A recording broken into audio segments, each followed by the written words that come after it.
Yeye siku hizi anatembea na mama anaitwa Wamuchomba. Pia mimi unionyeshe heshima. Otherwise unaonana mundu kwa mundu. In Mombasa, ODM Secretary General Edwin Sifuna lit the fuse.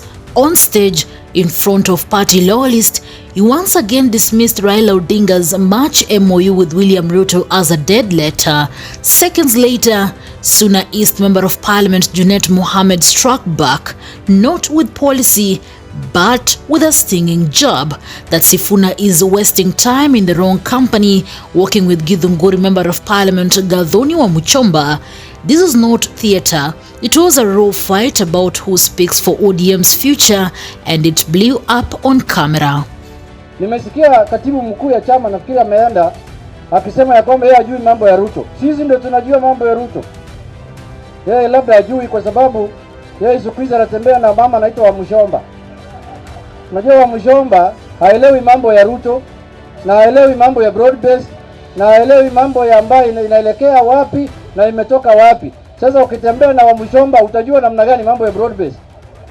Huwezi kujua. Sasa yeye nimesikia sasa hapa amesema mimi sijui mambo. Hiyo ni kweli yake.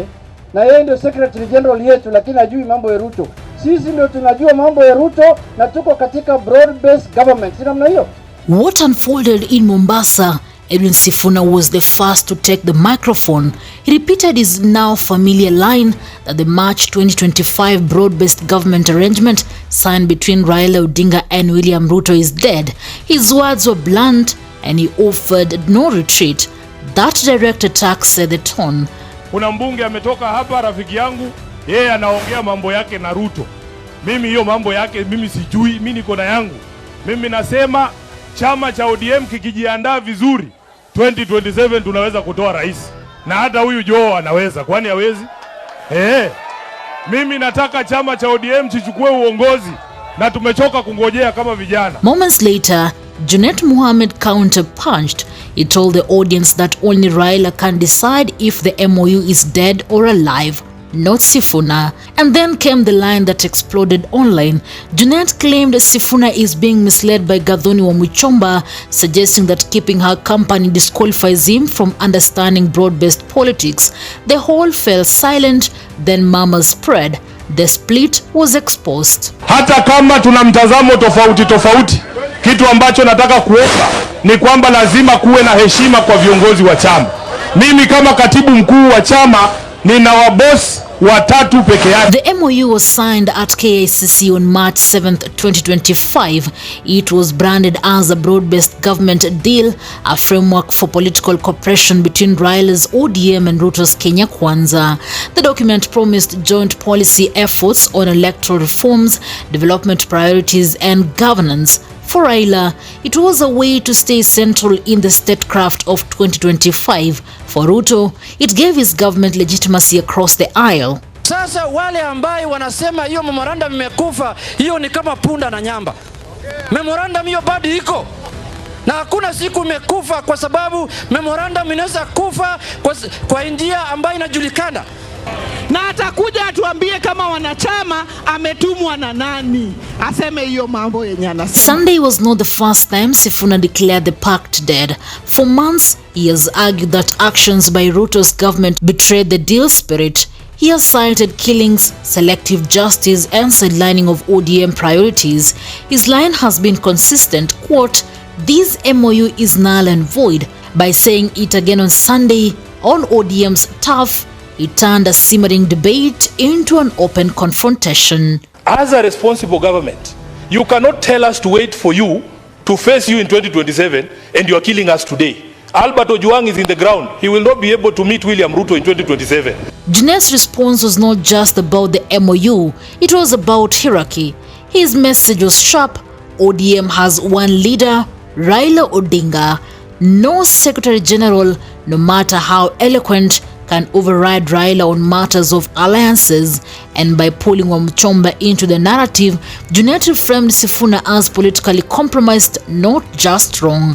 This was both a defense of Raila's authority and a strategic attempt to isolate Sifuna as an outliner. Na mimi pia, kama unajua uko chini yangu kwa chama, pia mimi unionyeshe heshima. Otherwise unaonana mundu kwa mundu. In Kenyan politics, names are weapons. By dropping Wamuchomba's name, Junet was not just criticizing Sifuna's friends, he was painting him as aligned with figures seen as unreliable or opportunistic. The implication was brutal, that Sifuna is too distracted, too easily swayed, and therefore unfit to lead ODM into sensitive negotiations. For the audience, that landed as both personal insult and political warning. Mheshimiwa Sifuna, piga nduru ya Mheshimiwa Sifuna. ODM turns 20 in October 2025. That celebration was supposed to showcase unity, history, and the party's roadmap to 2027. Instead, Sunday's footage risked overshadowing everything. Imagine Raila on stage flanked by both Sifuna and Junet, one declaring the MOU dead, the other declaring loyalty to it. Without intervention, the anniversary could look less like a celebration and more like a battlefield. Sifuna wants moral clarity. His position appeals to ODM supporters who feel betrayed by partnering with Ruto. By calling the MOU dead, he keeps faith with the best that sees ODM as opposition, not accommodation. Junet wants discipline. His position is about centralizing authority in Raila and avoiding public fractures.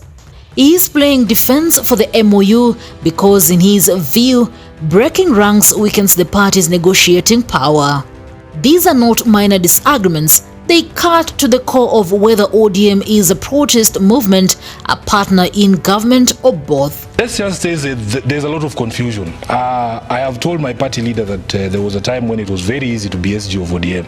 You would wake me up in the middle of the night and ask me anything, because what we agreed is that you can compromise on tactics, but you can never compromise on your values. There is things that ODM stands for. Raila Odinga has not spoken decisively on Sifuna's remarks, by neither confirming nor denying.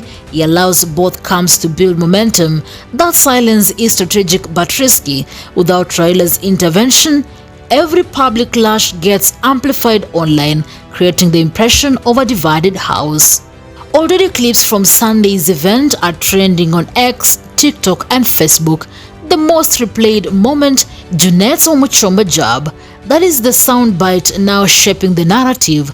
In Kenya's meme-driven political culture, one sharp line can define a month of headlines. Sifuna's substantive critique risks being drowned out by Junet's insults going viral. If unresolved, this rift can reshape ODM's 2027 strategy. A fractured party cannot sell unity against Ruto. Worse, if voters see ODM's generals fighting each other, they may doubt the party's readiness to govern. Rivals are watching. Kenya Kwanza will frame ODM as inconsistent. Smaller parties may use the moment to lure away restless supporters. Best case, Raila calls both men to order. ODM issues a joint statement. The anniversary shows unity, and Sunday's clash is treated as an internal disagreement.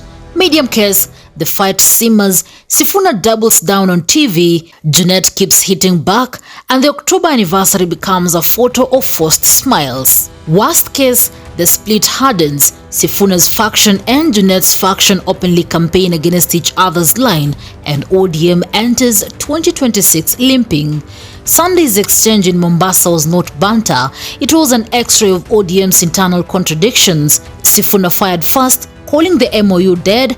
Junet retaliated, defending Raila's authority and striking with a Wamuchomba insult. One side speaks for principle, the other for the party order, but the question for ODM is bigger. Can a party divided on stage claim to unite the country in 2027?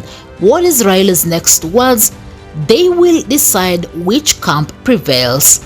Newsroom, Maisha TV, reader carrying Chebet.